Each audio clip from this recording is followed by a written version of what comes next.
haunting images of the September 11th attacks. Just days before the 3rd anniversary, a time capsule of sorts becomes available on DVD. Tomorrow marks the release of 7 Days in September, a documentary that talks about 9/11's impact on young people. And it revisits 2 of the children interviewed 3 years ago, both 12 years old at the time. Shane Farris-Sheehy articulated the hawkish perspective in the days after the attacks, and Max Rosenbaum, the son of the film's director, made the Doves case for peace. They are now 15 years old and join us from New York. Good morning to you both. Good morning. Well, Max, talk to us. Take us back to that day when the attacks occurred. What was going through your mind?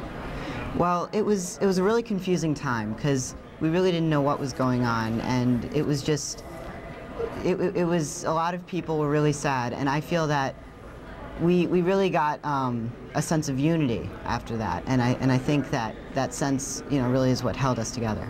We want to show a clip right now of what Shane had to say right after the attacks. Let's listen. It's really horrible, that thousands of people just ended, suddenly ended, and that fuels anger and hatred, and I'm about to cry now, but I'm just, very sad and angry that this happened, and so many people had to die, They didn't have to die, right? They didn't have to die. I mean, there's no need for this. Pretty powerful statement, Shane. How have these attacks affected you some 3 years later? Well, the attacks, of course, affected all of America, and it raised us to a heightened risk, a heightened... The country now is, it's not impregnable. That's what we learned from September 11th. And before that, we felt that America was, or at least I did, almost invulnerable, but now we realize that we are vulnerable, and it made me feel very vulnerable. What about you, Max? I had much the same feeling where I felt like, it was America, you couldn't harm it, but, it really taught us that it could be harmed, and now we have a post-9/11 phase where it's like we're afraid of everything in a way. Max, did September 11 play a big role in what you've decided to do with your life? You want to become a filmmaker and play a role in politics as well? Yes, it definitely did. I've done many things since then.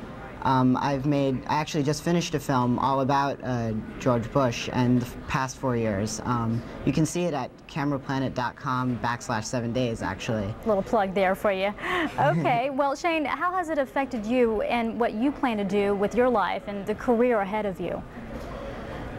Well, I don't want to get into politics because I don't like politicians, but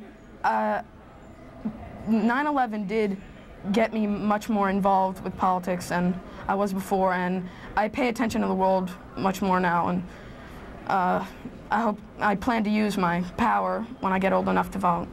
Absolutely. We want to show a quick clip now of what both of you had to say about what America should do following these attacks. Let's listen. Osama bin Laden, and it hasn't been confirmed yet, but Saddam Hussein has been a suspect in supplying him with the resources and things. So I think, those two should be, quote, brought to justice, unquote, as many of our leaders, but, in reality, I think we should kill them. I have to admit, I am, mad at whoever would do this, but there's nobody, we don't know who, so, we shouldn't blame anybody, and, I mean, if we were to have peace, it would show that we were really civilized. Max, do you still feel people shouldn't be blamed for this?